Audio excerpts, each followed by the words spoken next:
Hello everyone, welcome to raw SSC. आज है हमारी रैपिड मैथ्स 1.0 सीरीज़ की क्लास नंबर 73। जो भी बच्चे प्रिपेयर कर रहे हैं सीजीएल, सीएचएसएल, सीपीओ या एमटीएस के लिए और मैथ्स की प्रिपरेशन करना चाहते हैं तो आप रैपिड मैथ्स 1.0 सीरीज़ को फॉलो कर सकते हैं। और जैसे कि मैंने आपको बताया था, इस सीरीज़ में हम टोटल 100 क्लासेस करने वाले हैं। आज वाली क्लास के बाद हम फिर से क्या स्टार्ट करेंगे, जो बची हुई 27 क्लासेस हैं लगभग, ठीक है, उसमें हम फिर से मिक्स क्वेश्चन के साथ कॉन्सेप्ट को भी रिवाइज करेंगे। और कुछ अगर इन केस मिसलेनियस चीज़ें होंगी, जैसे डीआई के क्वेश्चन है, मैं डीआई के क्वेश्चन भी सॉल्व करना आपको बता दूंगा, ठीक है। तो इन क्लासेस में डीआई को इंक्लूड कर लेंगे और जो सारे चैप्टर्स हम पढ़ चुके हैं डिटेल में, सारे कॉन्सेप्ट जो पढ़ चुके हैं, उसका एक मिक्स जो क्वेश्चन होगा। अगर नया कॉन्सेप्ट एक बार दोबारा से भी मैं चीज़ें एक्सप्लेन करता हुआ चलूंगा, ओरली बेसिकली लिखूंगा नहीं सारे कॉन्सेप्ट को, ओरली मैं फिर भी समझाऊंगा। दूसरा, क्वेश्चन की प्रैक्टिस भी हो जाएगी, ठीक है। तो ये 100 क्लासेस ऐसे कंप्लीट होगी हमारी। दूसरा, इसके बाद मैं सोच रहा हूं कि एक ऐसी सीरीज स्टार्ट करें जो सिर्फ 500 क्वेश्चन की हो और आप 50 स्कोर कर पाए। आपका लेवल ऐसा हो जाए कि 50 नंबर आप स्कोर कर पाए मैथ्स में सिर्फ 500 क्वेश्चन की हेल्प से। अब इसमें क्या होगा, हर टाइप को मल्टीपल बार नहीं किया जाएगा। हर टाइप का मतलब मैं क्या बोलने की कोशिश कर रहा हूँ, जैसे डिफरेंट डिफरेंट कॉन्सेप्ट्स होते हैं। जैसे अगर ज्योमेट्री में बोलोगे इतनी सारी थ्योरम्स होते हैं, एक थ्योरम को एक बार समझाया जाएगा, उस पर डिटेल डिस्कशन कर दूंगा मैं, उस पर जो क्वेश्चन होगा उसको डिटेल में समझा दूंगा, ठीक है।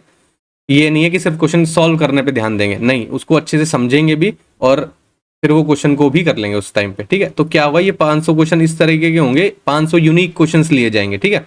क्योंकि एक क्वेश्चन एक ही बार होगा, एक कॉन्सेप्ट एक ही बार करने की कोशिश करेंगे, मल्टीपल टाइम्स रिपीट नहीं होगा। तो इससे क्या होगा, आपका पूरा सिलेबस का रिवीजन भी हो जाएगा। और अगर इस पर्टिकुलर टाइम पे कोई बच्चा सोच रहा है कि शुरुआत मैं कैसे करूं कि कम से कम क्वेश्चंस में मुझे एक बार ओवरऑल ब्रीफिंग मिल जाए पूरे सिलेबस की और मैं पूरा सिलेबस समझ पाऊं ठीक से कि हाँ क्या है एक्चुअल में, उसके बाद क्वेश्चंस की प्रैक्टिस तो आप 1000 क्वेश्चन की प्रैक्टिस और कर लो, 2000 क्वेश्चन की प्रैक्टिस और कर लो, लेकिन इन 500 क्वेश्चन से आपको ये आइडिया लग जाएगा कि एसएससी का मैथ्स होता क्या है, पूछते कैसे हैं, क्या कॉन्सेप्ट्स हैं, कितने बड़े कॉन्सेप्ट है, कितने छोटे कॉन्सेप्ट है, कितने चैप्टर्स हैं, सारी चीजें इसमें इंक्लूड हो जाएंगी। तो ये 500 क्वेश्चंस की सीरीज में स्टार्ट करने का प्लान कर रहा हूँ, ठीक है। अगर इन केस आपको भी कोई लगता है कि इसमें कुछ इनपुट आप डालना चाहते हो कि कुछ चीज़ें मेरे को इंक्लूड करनी चाहिए, जो आपको लगता है कि सर इस तरीके का कुछ चीज़ें और डाल लो इसमें, तो आप कमेंट सेक्शन में बताना या टेलीग्राम पे मैसेज करना, ठीक है। उस पर एक बार डिस्कशन हो जाएगा और अगर मेरे को सही लगेगा कि हाँ वो आपके लिए बेनिफिशियल रहने वाली है, तो उसको मैं इन 500 क्वेश्चन की सीरीज में इंक्लूड कर लूँगा। अब दूसरा, ये 500 क्वेश्चन होंगे कैसे, एक क्लास में 15 क्वेश्चन होंगे, ठीक है। तो कितनी क्लासेस लग जाएंगी, ज़्यादा क्लासेस तो नहीं लगनी, 30 क्लासेस तो चली गई, 450 क्वेश्चन हो गए, और 3 क्लासेस और ले लो, 33 क्लासेस हो जाएंगी, ठीक है। 33-34 क्लासेस होंगी, तो 1 से 1.5 महीना, ठीक है। क्योंकि एक उसमें हफ्ते में हम 5 क्लासेस कर लेते हैं, अगर आप 20 क्लासेस भी करोगे एक महीने में तो ऑलमोस्ट 1.5 महीने में ये खत्म हो जाएगा, क्योंकि एक आध दिन एक्स्ट्रा आ जाता है बीच में, तो 1.5 महीने में ये खत्म हो जाएगा। इसी पर्टिकुलर टाइम पे आपका क्या होगा, प्री का पेपर पास आ जाएगा, मे बी अगर कैलेंडर रिलीज हो जाए जल्दी, ठीक है, और आपको डेट्स पता चल जाए तो ऑलमोस्ट इसके आसपास में आपको प्री का पेपर देखने को मिल जाएगा। दूसरा, उसके बाद जो कुछ दिन बचेंगे उसमें मॉक्स तो चल ही रहे होंगे, जैसे अभी संडे मॉक्स चल रहे हैं तो हम मॉक्स वहाँ पे भी करेंगे, वहाँ पे मॉक्स की फ्रीक्वेंसी थोड़ी सी बढ़ा देंगे ये 500 क्वेश्चन करने के बाद, ठीक है। क्योंकि उसके बाद तो ये सीरीज भी खत्म हो जाएगी, ये वाली सीरीज भी खत्म हो जाएगी और मॉक्स ही बचेंगे, तो मॉक्स की प्रैक्टिस करेंगे, एनालिसिस करेंगे, रिवीजन करेंगे, वही सारी चीज़ें रिपीट मोड में चलती रहेंगी, ठीक है। और क्लास के पीडीएफ के लिए मैंने आपको बताया था टेलीग्राम चैनल ज्वाइन कर लो। कुछ बच्चों को रिवीजन करने की जरूरत होती है, कुछ क्वेश्चंस दोबारा देखने की जरूरत होती है, तो आपको बार बार वीडियो देखने की जरूरत नहीं पड़ेगी। आप टेलीग्राम पे जाओगे, पीडीएफ डाउनलोड कर लो और वहां से उन क्वेश्चन को और उन सॉल्यूशंस को दोबारा देख सकते हो, ठीक है। तो ये चीज़ समझ में आई जो मैं अब स्टार्ट करने का प्लान कर रहा हूँ। इसके लिए थोड़ा सा जो है क्वेश्चन बैंक जो ये बनेगा 500 क्वेश्चन का, उस पर ठीक से काम करना पड़ेगा, तो थोड़ा सा टाइम लगेगा, इसलिए मैंने शुरू में ही बता दिया, क्योंकि ये 27 क्लासेज हैं, इसमें थोड़े से दिन लगने वाले हैं, तो इतने टाइम में ये वाला जो क्वेश्चन बैंक है वो रेडी हो जाना चाहिए, तो ताकि कोई क्लासेज में डिले ना हो। क्योंकि अगर ऑन द स्पॉट मैं अगर क्वेश्चन बैंक तैयार करूंगा, इन केस अगर कोई छुट्टी हो गई या कोई डे ऑफ रखना पड़ा, तो क्लासेस का शेड्यूल बिगड़ जाएगा। तो इसलिए शुरू से ही इसका क्वेश्चन बैंक बन जाएगा ना, तो इजी रहेगा, क्योंकि सिर्फ वीडियो रिकॉर्ड करके मेरे को एक्सप्लेन करके आपको समझाना रहेगा, ठीक है ना। तो ये चीज़ ध्यान रखना, ये सीरीज यहाँ पे 100 क्लासेस पे एंड होगी और उसके बाद ये वाली सीरीज स्टार्ट होगी, ठीक है। इसका कुछ नाम मैं सोच लूंगा, तो मैं आपको टेलीग्राम पे भी बता दूंगा और यूट्यूब पे भी ये मैं बता दूंगा कि जो सीरीज का नाम है जो स्टार्ट होगी और कौन सी डेट से स्टार्ट होगी, ठीक है। तो उसके लिए रेडी रहेंगे। क्या है, मैथ्स को बिल्कुल निचोड़ के इन 500 क्वेश्चन में सॉल्व कराने की कोशिश करूंगा मैं, ठीक है ना। तो जो पहले कर रखा होगा जिसने कोर्स, उनके लिए भी बेनिफिशियल है। जो फ्रेशर्स होंगे और जो बिल्कुल डिटेल में एक बार क्रिस्प तरीके से बिल्कुल पढ़ना चाहेंगे तो उनके लिए भी बेनिफिशियल है ये, ठीक है। तो ये भी कर सकते हो आप। तो आज की क्लास स्टार्ट करें। ज्योमेट्री के कुछ क्वेश्चंस और हैं, आई थिंक लास्ट क्लास रहेगी, क्योंकि इसके बाद तो मैंने बोला था कि हम मिक्स प्रैक्टिस पे चले जाएंगे, दोबारा से मिक्स क्वेश्चन लेंगे और फिर मिक्स क्वेश्चन को सॉल्व करेंगे। तो ज्योमेट्री कुछ क्वेश्चन और कर लेते हैं, ठीक है। तो देखते हैं, आज की क्लास स्टार्ट करते हैं फिर। क्वेश्चन नंबर 1 है, बोल रहा है in a circle the chords A B and C D intersect each other at point L. एक सर्कल है, दो कॉर्ड की बात कर रहा है, ए बी और सी डी।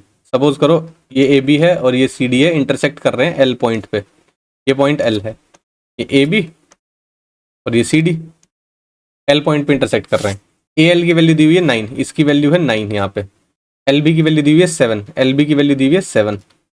एल डी की वैल्यू दी हुई है, एल और डी ये रहा 3। आपसे सी एल की वैल्यू पूछिए तो एक्स मान लो इसको।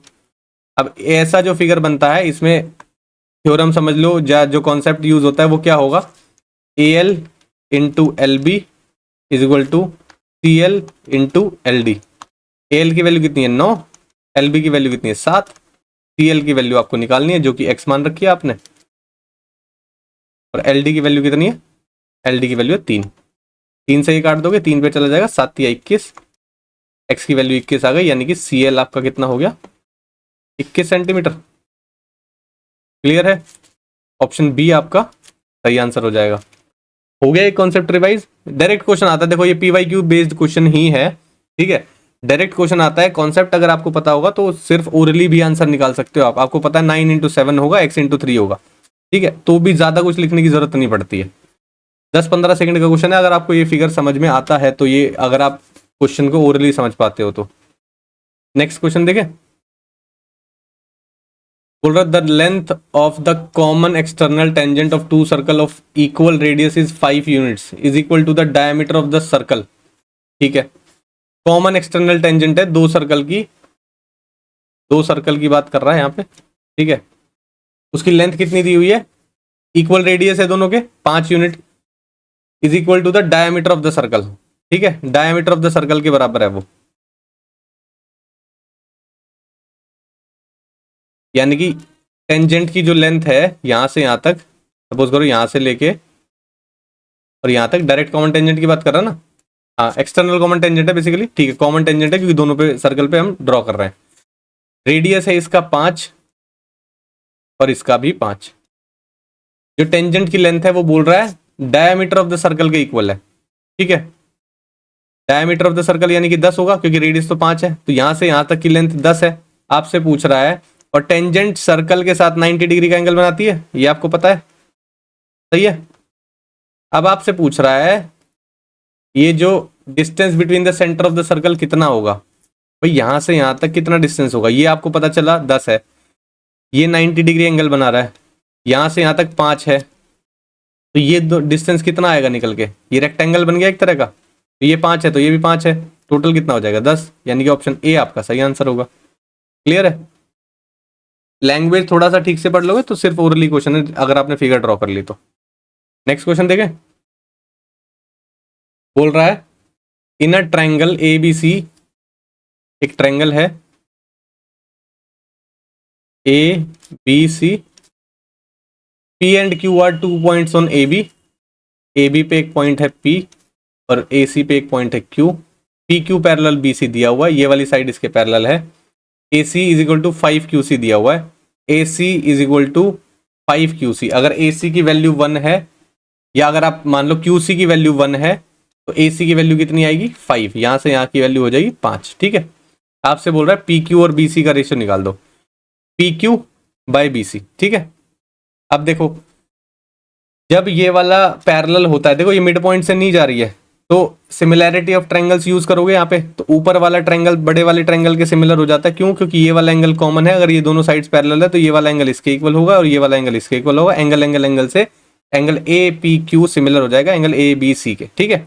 तो उनकी प्रोपोर्शनेट साइड भी इक्वल हो जाएंगी।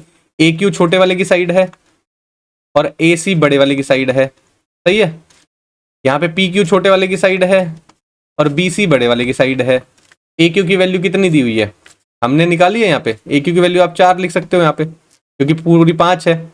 ए क्यू की वैल्यू 4 है, ए सी की वैल्यू 5 है, पी क्यू की वैल्यू कितनी है, P Q by B C आपको निकालना है। P Q by B C कितना निकल के आया, 4/5, यानी कि 4:5। ऑप्शन सी आपका सही आंसर हो जाएगा। क्लियर है भाई। यहां से देखो ये पता चला है ratio A C is to 5 Q C. अगर मैं क्यू सी को 1 मानता हूं तो ए सी की लेंथ 5 निकल के आएगी, तो ये ऊपर वाला पोर्शन कितना बचेगा, 4 बचेगा। तो छोटे वाले ट्रायंगल का छोटे वाली साइड, फिर बड़े वाले ट्रायंगल की ये बड़ी वाली साइड, ये सिमिलर होंगे। ठीक है, तो इसलिए ये रिजल्ट निकल के आता है, और इस रिजल्ट की हेल्प से आपको रेशो पता चल गया P Q by B C का। क्लियर है। सिमिलरिटी ऑफ ट्रायंगल्स देख लिया एंगल एंगल एंगल से, उसके बाद साइड्स का रेशो, कॉरेस्पॉन्डिंग साइड्स का रेशो भी आपने इक्वल रख के देख लिया। ठीक है, ये दोनों चीजें रिवाइज हो गई। नेक्स्ट क्वेश्चन देखे, बोल रहा है X and Y are 2 points on the circumference of the circle having diameter 20 centimetre. एक सर्कल है, इसका डायमीटर बोल रहा है कितना है, 20 सेंटीमीटर का डायमीटर है। The length of the line segment X Y is 16 centimetre. ठीक है, 16 सेंटीमीटर है। एक्स और वाई 2 पॉइंट है सर्कमफ्रेंस पे, और एक्स वाई की लेंथ कितनी है, 16।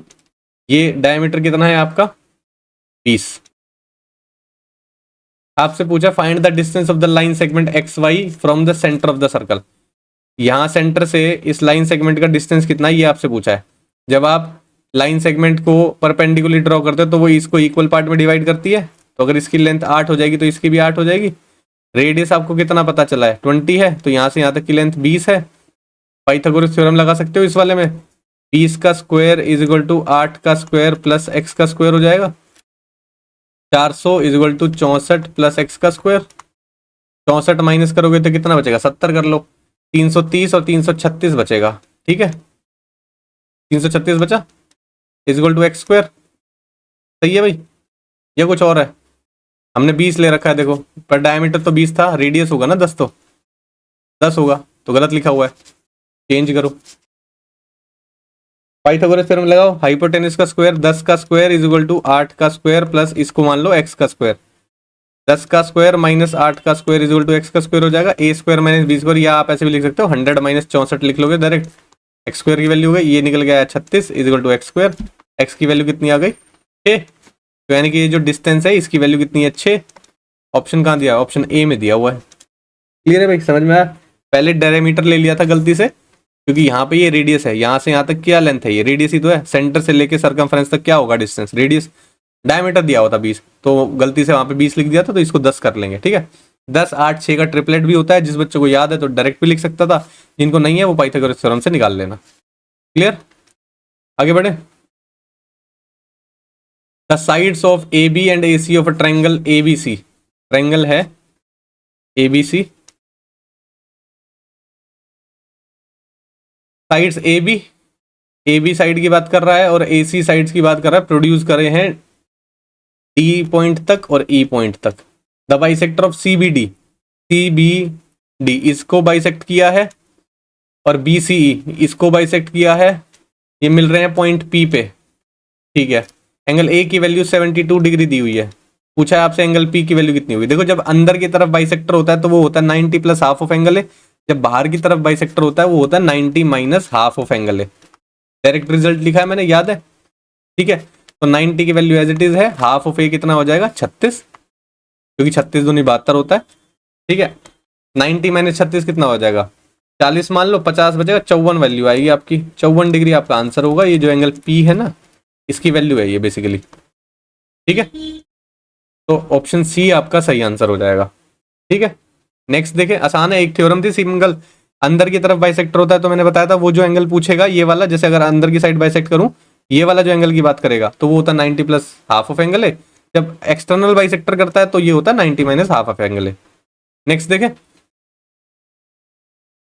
To parallel chords of length 8 units each are 6 units away from each other in a circle, what is the radius of the circle in the units.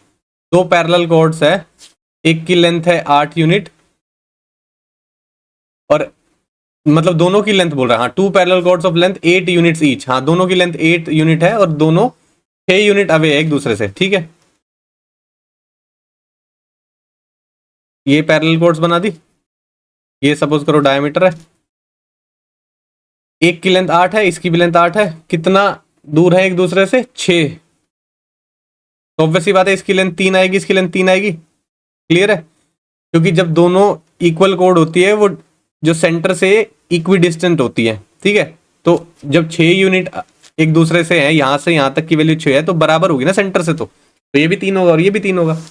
आपको निकालना radius, यानी कि ये आपको आर निकालना है। ये 8 है, अगर आप परपेंडिकुलर डालते हो यहाँ पे, ये परपेंडिकुलर ही जाता है, तो ये इक्वल पार्ट में डिवाइड करेगा, तो इसकी वैल्यू 4 हो जाएगी और इसकी भी 4 हो जाएगी। तो ये 4 और 3 और आर की वैल्यू कितनी आएगी? पाइथागोरन ट्रिपलेट से आर की वैल्यू 5 आएगी। सही है। या आप ऐसे भी सीख सकते हो 4 का स्क्वायर प्लस 3 का square is equal to R का स्क्वायर। 4 चौक 16 plus 9 is equal to R square. 25 is equal to R square. R की वैल्यू 5 हो गई। ऑप्शन सी आपका सही आंसर हो जाएगा। क्लियर है भाई, समझ में आया? ये 3 3 क्यों हुआ ये समझ में आया? दोनों के बीच का डिस्टेंस 6 यूनिट दिया हुआ था। अब दो जब इक्वल कोड्स होती हैं वो सेंटर से बिल्कुल सेम डिस्टेंस पे होती हैं। तो जब दोनों के बीच का डिस्टेंस 6 है, तो यहाँ से और यहाँ की बराबरी करोगे तो दो इक्वल पार्ट्स में तो डिवाइड होगा, तो 3 ये वैल्यू होगी, 3 ये वैल्यू होगी। क्लियर है। नेक्स्ट देखते हैं। बोल रहा है a tangent is drawn from a point that is at a distance of 37 centimetre from the centre. एक सर्कल है, सेंटर से एक डिस्टेंस दिया हुआ है 37 सेंटीमीटर। एक टेंजेंट ड्रॉ की गई है, टेंजेंट ड्रॉ कर देते हैं, ठीक है। And the diameter is 24 centimetre. Diameter 24 centimetre, तो यहां से यहां तक रेडियस होगा, तो इसकी वैल्यू 12 हो जाएगी। ये एंगल 90 डिग्री है, 90 डिग्री के सामने वाली साइड हाइपोटेनस हो जाएगी। आपसे पूछा the length of the tangent, इसकी लेंथ पूछी है आपसे। ये टेंजेंट है आपकी, इसकी लेंथ पूछी है। राइट एंगल ट्रायंगल बन गया। 37 और 12 और 35 का ट्रिपलेट बनता है, बनता है भाई? नहीं समझ में आया? तो 37 का स्क्वायर इज इक्वल टू 12 का स्क्वायर प्लस एक्स का स्क्वायर होगा। ये 12 का स्क्वायर इधर ले आओ, 37 का स्क्वायर माइनस 12 का square is equal to X square. A square minus B square, A plus B A minus B, तो ए प्लस बी करोगे तो 49 इंटू ए माइनस बी करोगे तो कितना हो जाएगा? 25 बचेगा यहाँ पे, is equal to X square. 25 निम 225, 22 कैरी गया, 25 चौक 100 और 22 कितना हो जाएगा? 122। सही है। 1225 किसका स्क्वायर होता है? 35 का स्क्वायर। क्रॉस चेक करना है, करके देख लो। 5 बजे 25, 2 कैरी गया, 5 के 15, 16 17, 5 3 15, 1 कैरी 3 3 और 1 10, 5 7 और 5 12, यहाँ 2 हो जाएगा, 1225 आ गया। ये एक्स स्क्वायर है, तो एक्स की वैल्यू कितनी निकल के आ जाएगी आपके पास? 35। जिसको ट्रिपलेट्स याद है वो डायरेक्ट लिख देगा, जिसको नहीं याद है वो थोड़ा सा इसमें टाइम लगाएगा। दोनों चीजें सही हैं। अब कहोगे ट्रिपलेट याद करने पड़ेंगे, देखो जब आप प्रैक्टिस करते हो क्वेश्चन की तो धीरे धीरे आपको ट्रिपलेट याद होने लगते हैं। मेरे को नहीं लगता कि डेडिकेटेडली टाइम आपको इन्वेस्ट करना चाहिए, ट्रिपलेट्स याद करो, स्क्वायर्स याद करो, क्यूब याद करो। मेरे को ऐसा लगता है कि अगर आप जितना वैरायटी ऑफ क्वेश्चंस कर लेते हो जिसमें डेटा अलग अलग है, तो वो सारी चीजें रिपीट होने लगती हैं धीरे धीरे। तो धीरे धीरे अगर आप ये फोकस करके चलोगे ना कि हाँ यहाँ मैंने कोई ट्रिपलेट लगाया है, मुझे ये याद रखना है, तो वो धीरे धीरे आपके रिकॉल वैल्यू हो जाएगी आपके दिमाग में, ठीक है। वो सबकॉन्शियसली कॉन्शियसली बैठ जाएगा दिमाग में। तो इस तरीके से भी कर सकते हैं। कुछ बच्चे प्रेफर करते हैं कि डायरेक्ट चीजें याद करनी है, कि मैं पहले बैठ के स्क्वायर क्यूब और वो सब चीजें याद करूंगा। वो भी तरीका ठीक है, मैं उस तरीके को भी गलत नहीं बोल रहा हूँ, लेकिन जो चीज आपको सूट करिए आप उस तरीके को फॉलो करना, ठीक है। नेक्स्ट देखते हैं। From a circle a sector with a central angle of 30 degree is cut off. Circle से एक सेक्टर काट लिया गया, सेंट्रल एंगल है 30 degree. The length of arc of the sector is 5.5। ये लेंथ ऑफ आर्क होती है, ये 5.5 सेंटीमीटर दी हुई है। रेडियस आपको फाइंड आउट करना है। एरिया ऑफ सेक्टर कितना होता है, सॉरी लेंथ ऑफ आर्क कितना होता है? लेंथ ऑफ आर्क की वैल्यू होती है theta upon 360 into 2 pi R, ठीक है। थीटा की वैल्यू कितनी है? 30 degree upon 360 into 2 into pi की वैल्यू 22/7 इंटू आर की वैल्यू आपको निकालनी है। किसके इक्वल होना चाहिए? 5.5, क्योंकि लेंथ ऑफ आर्क का फॉर्मूला है ये। सही है। अब देखो ये कट गया, 12 पे चला गया, 2 से फिर काट दो और 2 से फिर काट दो, तो 4 से कट जाएगा, ये 3 आ जाएगा। 7 या 21, इधर 21 मल्टीप्लाई कर दोगे, है ना। और कुछ है क्या? हाँ ठीक है। तो आपके पास आर की वैल्यू आ जाएगी 7 या 21 इंटू 5.5 अपॉन 11। ये 11 भी तो है, डेसिमल हटा दो। 11 पंजे 55, 5 दूनी 10, 21/2 यानी कि 10.5। 10.5 आपका आंसर आएगा, जो कि कहाँ दिया है? ऑप्शन नंबर सी में दिया हुआ है। क्लियर है भाई? लेंथ ऑफ आर्क का फॉर्मूला पता चला यहाँ से, theta upon 360 into 2 pi R. Clear, आगे बढ़े। In triangle P Q R, एक ट्रायंगल दिया हुआ है, पी आर की वैल्यू दी हुई है 10 centimetre. The length of P T where S T parallel Q R, S T एक लाइन है, पैरेलल है क्यू आर के, ठीक है। पी आर की वैल्यू दी हुई है आपको 10। पीटी की लेंथ फाइंड आउट करनी है, यानी कि ये लेंथ फाइंड आउट करनी है आपको। गिवन क्या है, पी एस 6 दिया हुआ है, ये 6 है। क्यू एस की वैल्यू दी हुई है 14, ये 14 है। ये x है, ये पूरी 10 है, तो ये नीचे वाली क्या हो जाएगी 10 माइनस एक्स, या लिख सकते हो ये, या दूसरी तरीके से भी लिख सकते हो। ये दोनों पैरेलल लाइंस हैं, तो ऑब्वियसली बात है छोटे वाला ट्रायंगल बड़े वाले ट्रायंगल के सिमिलर होगा, तो सिमिलैरिटी से आप कॉरेस्पॉन्डिंग साइड का रेशियो लिख सकते हो।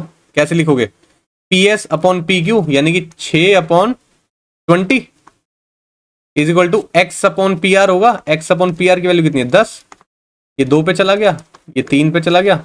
एक्स की वैल्यू कितनी आई आपकी 3, यानी कि पीटी की वैल्यू कितनी आ गई 3 सेंटीमीटर। ऑप्शन डी आपका सही आंसर हो जाएगा। क्लियर है, सिमिलैरिटी समझा रखी है तो अब तो डायरेक्ट लिख सकते हो similarity, P S T similar हो जाएगा पी क्यू आर के। क्यों, ये लाइन पैरेलल है तो ये वाला एंगल इसके इक्वल हो जाएगा कॉरेस्पॉन्डिंग से, ये वाला एंगल इसके इक्वल हो जाएगा और ये वाला एंगल कॉमन हो जाएगा। तो एंगल एंगल एंगल से दो ट्रायंगल सिमिलर हो जाएंगे। ठीक है, नेक्स्ट देखते हैं। Let ABC be are right angle triangle such that angle C is equal to 90 degree.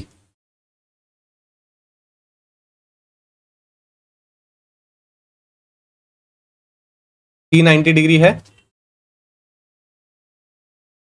Late D be a point on A B, A B पे एक पॉइंट है D, such that C D is perpendicular to A B, C D जो है वो perpendicular है A B के। ठीक है, if A C is 5 centimetre, A C की लेंथ 5 है, बी सी की लेंथ 12 है, find the length of C D. इसकी लेंथ कितनी हो जाएगी 13, पाइथागोरन ट्रिपलेट्स 12 5 13। अब देखो आपसे सी डी की लेंथ पूछी है, एरिया ऑफ ट्रायंगल आपको पता है क्या होता है, half into base into altitude. ठीक है, तो आप हाफ, बेस कितना है 12, ऑल्टीट्यूड कितना है 5। ठीक है, ये एरिया है, लेकिन आप एरिया दूसरे तरीके से भी तो निकाल सकते हो। यहाँ पे अगर आप इस ट्रायंगल को बेस ये वाला मान लो और ऑल्टीट्यूड ये वाला मान लो, तो half into A B into C D भी तो हो सकता है। तो यानी कि ये किसके इक्वल हो सकता है, half into A B into C D. सही है, तो ये क्या वैल्यू निकल के आएगी, half into 12 into 5 is equal to half into A B की वैल्यू 13 निकल के आई थी, C D as it is आएगा, क्योंकि सी डी की वैल्यू आपको निकालनी है। ठीक है, अब देखो ये हाफ से तो हाफ काट दो, 12 पंजे 60 हो गया, ये 13 नीचे आ जाएगा, ये सी डी की वैल्यू निकल जाएगी। 60/13 आपका आंसर आएगा, जो कि ऑप्शन नंबर ए में दिया हुआ है। सही है, समझ में आया भाई कैसे किया है। ठीक है ना, नेक्स्ट देखें। बोल रहा है in triangle A B C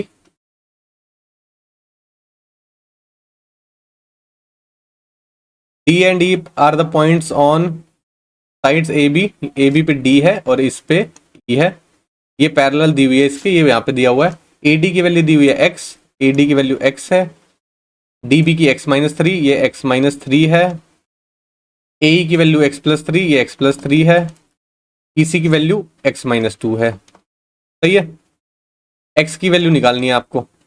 ठीक है, देखो अब ये दोनों ट्रायंगल, ये लाइन पैरेलल है तो सिमिलर हो जाएंगे, ये वाला ट्रायंगल इसके सिमिलर हो जाएगा, तो सिमिलैरिटी से कॉरेस्पॉन्डिंग साइड का रेशियो इक्वल लिख सकते हो। x अपॉन दिस लिखोगे, x अपॉन दिस क्या है 2x-3 is equal to x+3, और ये पूरी साइड कितनी है 2x+1,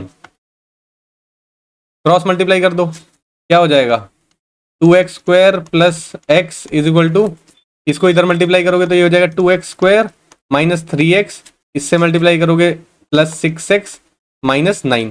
2x² से तो ये एज इट इज कट गया, ये 3x इधर आ जाएगा तो 4x हो जाएगा, इसको भी इधर लगना है, 6x और 3x है तो ये कितना बचा 3x बचा है ना, तो ये इस x को उधर ले जाओ और ये 9 इधर ले आओ, तो 9 इधर आएगा पॉजिटिव हो जाएगा, यहाँ पे बचा हुआ था 3x, ये x उधर जाके माइनस हो जाएगा तो बचेगा 2x। x की वैल्यू कितनी आ जाएगी आपकी 4.5, वही आपसे पूछा था जो कि ऑप्शन नंबर सी में दिया हुआ है। समझ में आया भाई? सिमिलैरिटी से समझ में आया कैसे किया है? दिस अपॉन दिस किया हुआ है और दिस अपॉन दिस किया हुआ है। AD अपॉन AB लिखा हुआ है, AE अपॉन AC लिखा हुआ है। ठीक है, आगे बढ़े। क्वेश्चन है let C be a circle with centre O and PQ with the diameter of C। एक सर्कल है, उसका सेंटर O दिया हुआ है, PQ डायमीटर है, PQ डायमीटर बना लेते हैं। AB एक कॉर्ड है C पे, सेंटर सर्कल पे बेसिकली AB एक कॉर्ड दी हुई है। QOB की वैल्यू दी हुई है 40 डिग्री। QO और B, AB कॉर्ड है ना, QOB की वैल्यू आपको कितनी दी हुई है? ये 40 डिग्री दी हुई है। AOP ये आपको दिया हुआ है कितना? 80 डिग्री। ठीक है, आपसे पूछा है AOB, ये बीच वाला पूछा है, तो ये कंप्लीट एंगल है, 8 और 4 12 हो गया, तो बीच वाला 60 डिग्री तो बचेगा। इसमें क्या ज्यादा दिमाग लगाना है? ऑप्शन बी आपका सही हो जाएगा। स्टेटमेंट जितनी लंबी दिख रही थी उसके बाद फिगर बनने के बाद तो सीधा ये कंप्लीट एंगल है, ये 180 डिग्री होता है। 80 और 40 तो यहाँ चलेगा, तो बीच वाला कितना बचेगा? 60 ही तो बचेगा। 8 और 4 12, 12 और 6 18, तो ये 180 डिग्री होता है, हो गया 18। आगे बढ़े। इन अ ट्रायंगल ABC, एक ट्रायंगल है ABC, AB AC के इक्वल दिया हुआ है। BC is extended to D, BC को एक्सटेंड कर दिया D तक, such that CD is equal to AB। CD की लेंथ किसके इक्वल है? AB के, है ना, ये बोल रहा है CD is equal to AB। ठीक है, AB के इक्वल बोल रहा है, ये AB के इक्वल बोल रहा है, तो ये वाली साइड इसके इक्वल भी हो जाएगी। तो ये तीनों साइड बेसिकली आपस में बराबर है। ठीक है, ये दोनों आपस में बराबर है, ये और ये बराबर है, तो ऑब्वियसली बात है ये और ये भी बराबर होंगी। ठीक है, एंगल ADC कितना दिया हुआ है? आपको दिया हुआ है एंगल ADC, ये वाला एंगल दिया हुआ है 30 डिग्री। सही है।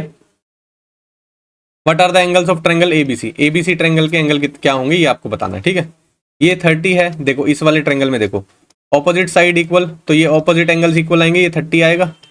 ठीक है, ये 30 हो गया, ये 30 हो गया, तो ये वाला कितना हो गया? 60 चला गया, तो यानी कि ये कितना बचा? 120। ये 120 हो गया, तो ये कितना आ जाएगा? 60। ये 60 है तो ये भी 60 होगा, क्योंकि दोनों साइड्स ऑपोजिट साइड इक्वल है, तो ये वाला एंगल दोनों भी इक्वल होंगे। 60 और 60 यहाँ चला गया, तो ऊपर वाला कितना बचेगा? तो ये भी 60 बचेगा। तो 60 60 60 आंसर होना चाहिए आपका, ऑप्शन सी सही हो जाएगा। क्लियर है, आगे बढ़े। बोल रहा है let C be a circle with centre O and P be an external point to C। एक सर्कल है, उसका सेंटर O दिया हुआ है, P एक एक्सटर्नल पॉइंट है C पे, PQ and PR are the tangent to C। ठीक है, PQ एक टेंजेंट बना रखी है, PR एक टेंजेंट बना रखी है। सही है, such that Q and R be the points of the tangency. ठीक है, रिस्पेक्टिवली ROQ की वैल्यू दी हुई है, ROQ सेंटर बेसिकली यहां कर लो थोड़ा सा, ROQ ये वाला एंगल आपको दिया हुआ है कितना? 110 डिग्री। RPQ आपको ये वाला एंगल निकालना है। आपको पता है टेंजेंट जो रेडियस के साथ है वो 90 डिग्री का एंगल बनाती है, यहां पर भी टेंजेंट और रेडियस है तो ये भी 90 डिग्री का एंगल बनाएगी। ये पूरा क्वाड्रिलेटरल आपको दिखाई दे रहा है, QORP एक क्वाड्रिलेटरल है। क्वाड्रिलेटरल के चारों एंगल का सम कितना होता है? 360 डिग्री होता है। 90 और 90 तो यहाँ चला गया, तो कितना बचा? 180 बचा। 180 में से 110 यहाँ चला गया, कितना बचा? 70 बचा। यानी कि ये वाला एंगल कितना निकल जाएगा? 70 डिग्री। यही पूछा है आपसे, ऑप्शन बी आपका सही हो जाएगा। फिगर बनते ही समझ में आ गया, लिखने की जरूरत नहीं होती है। क्वाड्रिलेटरल को आप लिखोगे 90 प्लस 90 प्लस 110 प्लस इसको एक्स मानोगे इज इक्वल टू 360 डिग्री। ये तब लिखते हैं जब आपको बिल्कुल बेसिक लेवल पे स्टार्टिंग करते हो चीजों की, कि क्वाड्रिलेटर के सारे एंगल का सम 360 होता है, फिर सारे एंगल्स की वैल्यू रखो, फिर इधर उधर ले जाके माइनस प्लस करो, फिर जो बचा हुआ एंगल है उसकी वैल्यू निकालो। ठीक है, वो स्टार्टिंग फेज के लिए ठीक है, ताकि आपको चीजें समझ में आ जाए, कॉन्सेप्ट याद हो जाए। जब एक बार याद हो तो फिर ओरली अप्लाई करना सीखो उसको। नेक्स्ट क्वेश्चन देखें। बोल रहा है O is the centre of the circle, its two chord AB and CD intersect each other at point P। AB एक chord है, CD एक chord है, पॉइंट P पे इंटरसेक्ट कर रहे हैं। AB की लेंथ दी हुई है 22, PB की लेंथ दी हुई है 14, PB 14 है और AB 22 है, तो ये कितना बचेगा? 8। CP की लेंथ दी हुई है आपको 8, PAD की वैल्यू निकालनी है। शुरुआत में क्वेश्चन किया था आपने, AP into PB is equal to CP into PD हो जाएगा। AP की लेंथ कितनी है 8, PB 14, CP की 8, इसको PD को एज इट इज लिख लो। 8 से 8 चला गया, PD की लेंथ कितनी आ गई 14। ऑप्शन ए आपका सही आंसर हो जाएगा। क्लियर है? फर्स्ट क्वेश्चन भी यही था, तो दोबारा कॉन्सेप्ट वही वाले पे बेस्ड क्वेश्चन आ गया, तो कोई बात नहीं, जब समझ चुके हो आप तो इजी रहेगा आपके लिए। बस ये है इसमें AB की लेंथ पूरी दी हुई है और PB यहाँ दिया हो तो माइनस करके ये आपको लिखना पड़ेगा। पूरी 22 है, ये 14 है, तो ये कितना बचेगा 8। डायरेक्ट वैल्यू नहीं दी हुई आपको AP और PB के अलग अलग, एक पूरा दिया हुआ है एक हाफ दिया हुआ है, तो दूसरे वाले की वैल्यू माइनस करके आपको निकालनी पड़ेगी। ठीक है, तो ये था आज का लास्ट क्वेश्चन। ठीक है, आई होप सारे क्वेश्चन आपको समझ में आए होंगे, कॉन्सेप्ट भी रिवाइज हुए होंगे। ठीक है, दूसरा ये जो चीज़ मैंने आपको बताई कि आपकी क्लासेस 100 क्लासेस चलेंगी, ये आप ध्यान रखना। दूसरा 500 क्वेश्चन का एक सेट या समझ लो या एक सीरीज समझ लो, वो स्टार्ट करनी है। उसके लिए मैंने आपसे फीडबैक मांगा है। ठीक है, कि आप टेलीग्राम पे मैसेज कर सकते हो कि आपको कुछ चीज़ें इंक्लूड कराने। मैंने तो आपको बता ही दिया है कि 500 यूनिक क्वेश्चन कराने का ट्राई करूँगा, जिससे कि आपका पूरा सिलेबस एक बार रिवाइज भी हो जाए। और जो फ्रेशर है बिल्कुल उस तरीके से एक्सप्लेन करूँगा मैं कि आपको एज अ फ्रेशर भी आपको समझ में आया कि हाँ इस चैप्टर में ये सारी चीज़ें होती हैं और वो सारी चीज़ें आपको पढ़नी है। ठीक है, और कोई क्लास से रिलेटेड या कोई डाउट चल रहा हो तो आप मैसेज कर सकते हैं, कमेंट कर सकते हैं, अपना फीडबैक जरूर देना। ठीक है, और क्लास की PDF के लिए आप टेलीग्राम जरूर ज्वाइन करें, वहाँ पे सारी क्लास की PDF अवेलेबल है। तो अगर आपको प्रैक्टिस दोबारा से करनी है तो आप सारी PDF डाउनलोड करके दोबारा प्रैक्टिस कर सकते हैं। ठीक है, तो आज की क्लास के लिए इतना ही रखते हैं, मिलते हैं नेक्स्ट क्लास में। Thank you.